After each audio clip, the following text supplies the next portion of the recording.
Jamaah.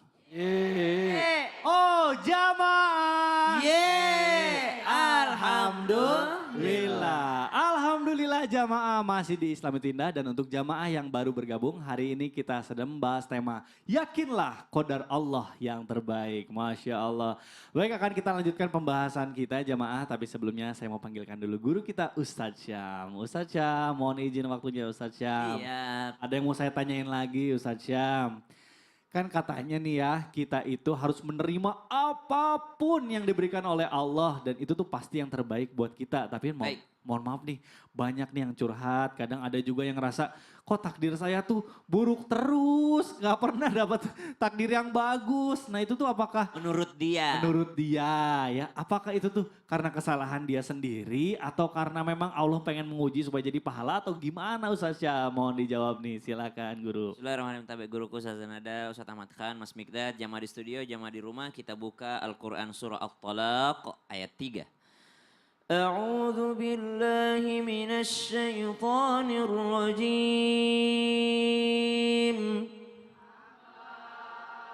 Wa yarzuquhu min haitsu la yahtasib. ومن يتوكل على الله فهو حسبه إن الله بالغ أمره قد جعل الله لكل شيء قدرا. Ini adalah ayat 3 daripada surah At-Talaq. Biasanya dibaca juga ayat 2-nya sepotong. Wa may yattaqillaha yaj'al lahu makhraja. Baru sambung ayat 3. Wa yarzuquhu min haitsu la yahtasib.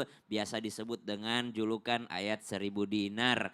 Kenapa? Karena membahas tentang orang yang bertakwa kepada Allah Subhanahu wa taala, maka Allah akan senantiasa memberikan jalan keluar atas setiap permasalahannya. Berarti bagi orang bertakwa tidak ada keburukan. Bagi orang bertakwa itu dia dikasih sakit aja itu kebaikan. Makanya dalam Al-Quran disebut wa qalilum min ibadiyasy syakur. Sedikit sekali daripada hambaku kata Allah yang syakur. Apa itu syakur? Ada beda syakir, beda syakur. Kalau syakir orang yang mampu mensyukuri nikmat Allah.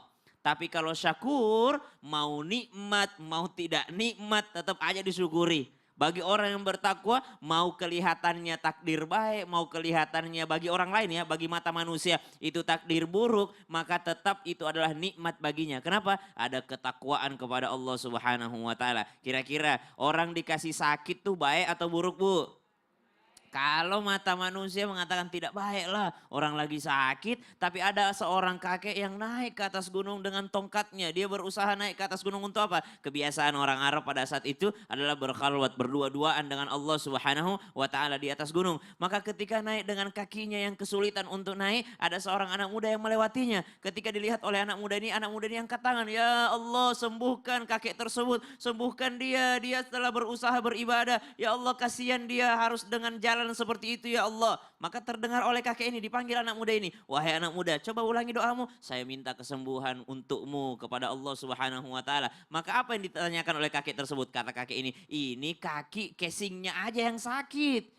Ini casingnya aja. Sebenarnya inilah hakikatnya kaki yang sehat. Kalau kau mau lihat kakiku yang sakit, lihat kakiku yang 20 tahun yang lalu. Yang mana itu kakek? Kakiku yang kuat main bola tapi tidak kuat ke masjid. Itu kaki yang sakit tuh.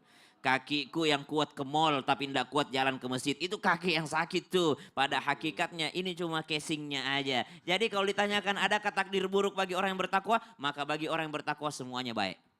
Bagi orang bertakwa dia akan pandai untuk memandang dengan kacamata kebaikan. Tapi bagi orang yang kurang ketakwaannya, mau baik pun dilihat buruk sama dia. Dikasih nikmat sama Allah, kok cuma segini Allah? Subhanallah. Aduh, ya Allah, ini tamparan nih sebenarnya buat saya pribadi juga, Masya Allah. Terima kasih guruku Ustaz Syam, Masya Allah, boleh tepuk tangan dulu dong. Waduh, banyak juga ya yang gunung kudaki, lautan kuseberangi, ke masjid buat sholat subuh. Susah banget ya Allah. Semoga kita dijauhkan ya Bu.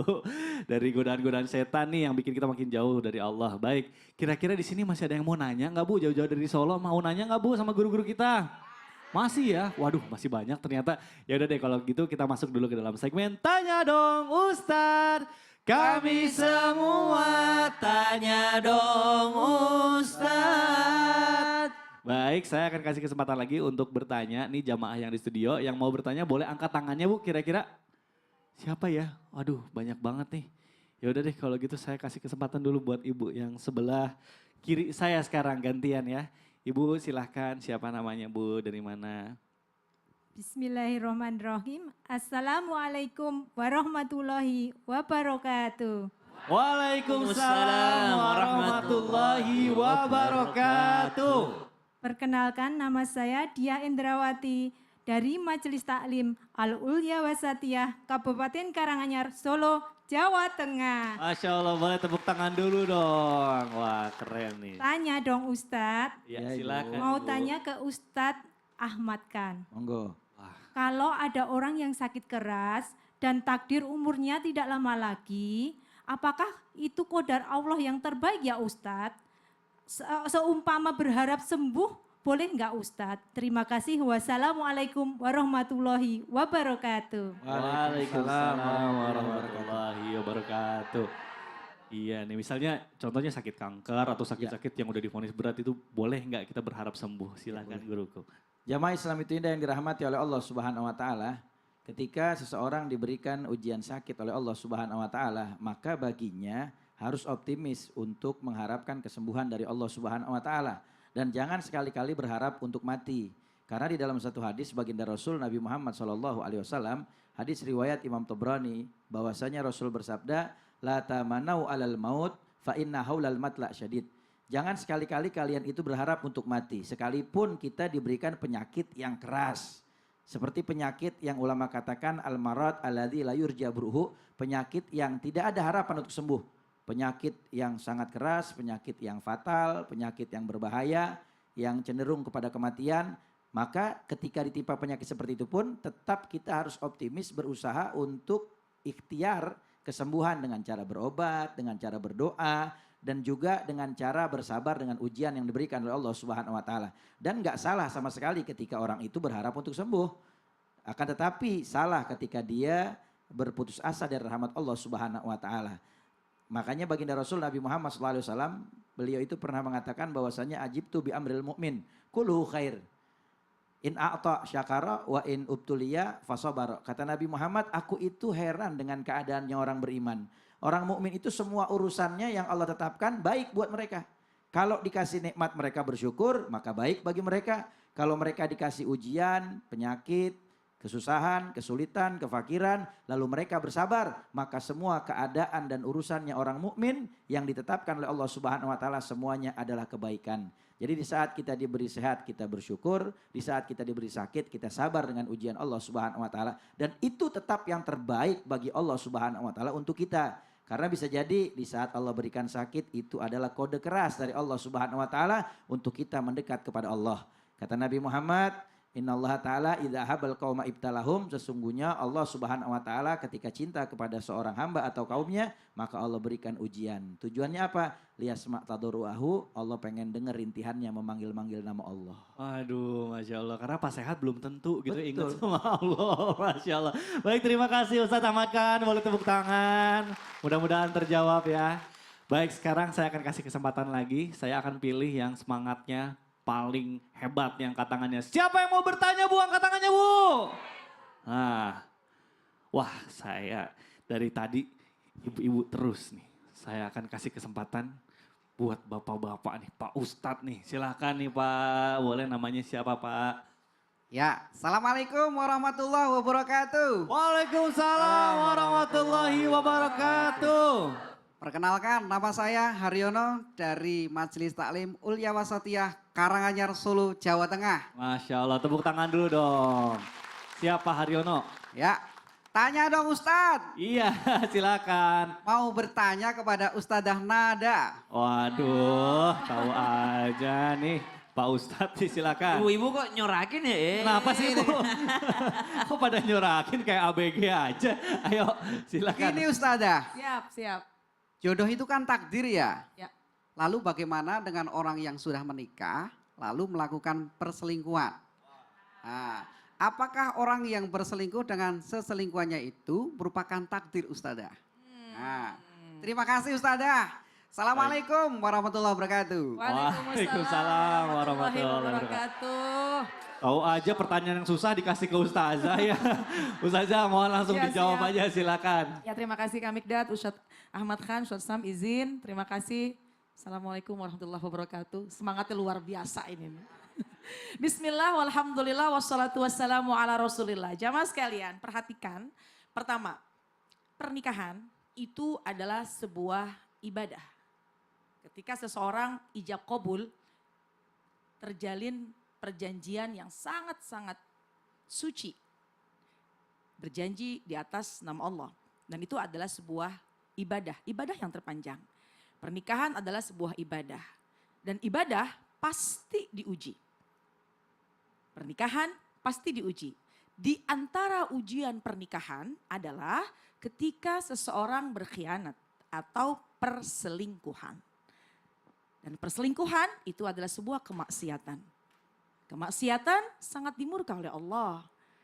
Kemaksiatan tentu hal-hal yang sangat-sangat buruk. Perselingkuhan, kemaksiatan, perkara-perkara yang sangat dilarang dalam Islam. Dan jamaah sekalian, mohon maaf, jangan kita mudah menyandarkan segala sesuatu yang buruk-buruk itu atas nama qadarullah, atas nama takdirnya Allah.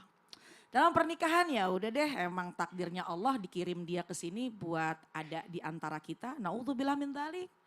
Jangan mudah kita menyandarkan semua keburukan-keburukan, mohon maaf. Hal-hal yang memang itu adalah ujian untuk menguatkan keimanan kita.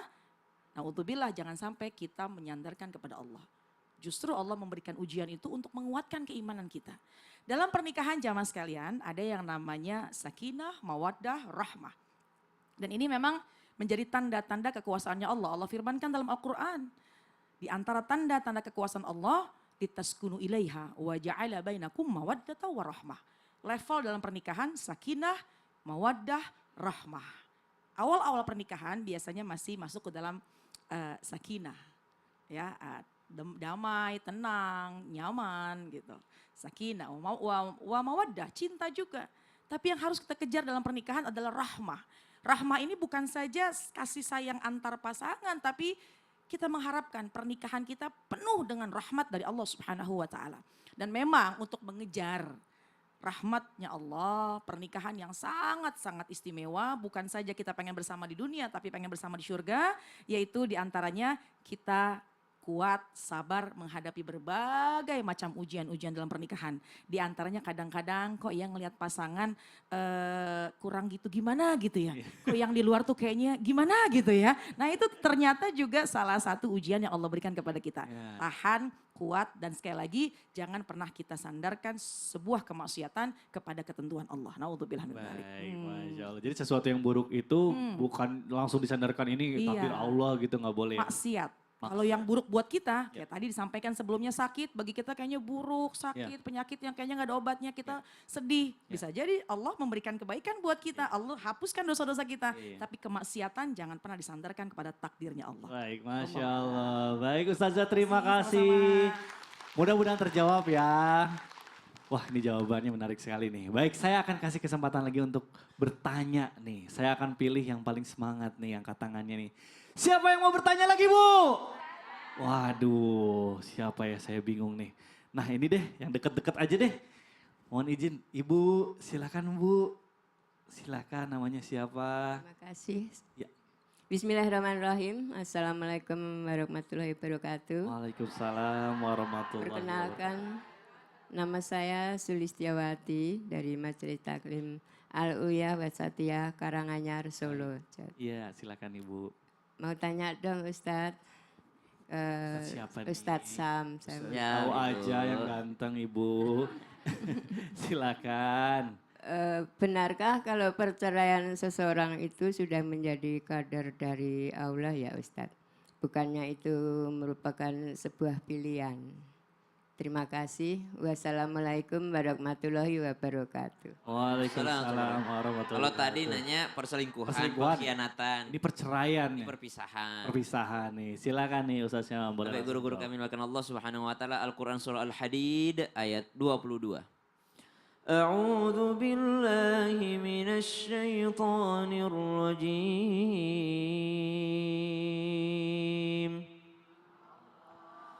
ما أصاب من مصيبة في الأرض ولا في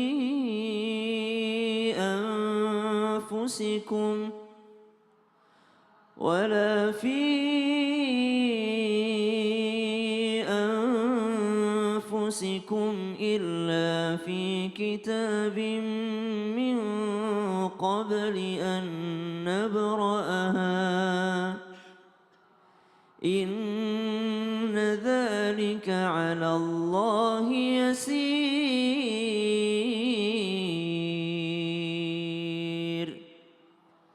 Setiap bencana yang menimpa di muka bumi dan yang menimpa dirimu sendiri, semuanya telah tertulis di dalam Lauhul Mahfuznya Allah Subhanahu wa taala sebelum kami mewujudkannya. Maka sesungguhnya yang demikian itu sangat mudah bagi Allah Subhanahu wa taala.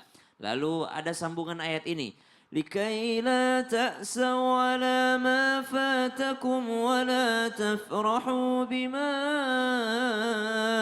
آتاكم والله لا يحب كل مختال فخور. Kalau ditimpa yang tidak enak, tidak usah terlalu sedih. Ditimpa yang mengenakkan, tidak usah terlalu bahagia. Karena belum tentu yang menurut kita tidak baik itu adalah tidak baik beneran menurut Allah. Belum tentu yang menurut kita baik itu baik untuk Allah Subhanahu wa taala menurut Allah Subhanahu wa taala. Maka jikalau ditanyakan apakah perceraian, perpisahan itu adalah takdir Allah Subhanahu wa taala, maka jawabannya kalau sudah terjadi maka yakinlah bahwa itu takdir Allah Subhanahu wa taala. Kalau sudah terjadi. Kita nih manusia baru tahu itu takdir Allah kalau sudah terjadi. Maka kita sebagai manusia juga diberikan pilihan untuk berusaha. Berusaha apa? Berusaha memilih yang terbaik dalam pertimbangan agama. Oh memang sudah tidak ada jalan keluar lagi Ustadz. Memang harus berpisah. Kenapa? Satu, dia sudah tidak mau nyembah Allah lagi.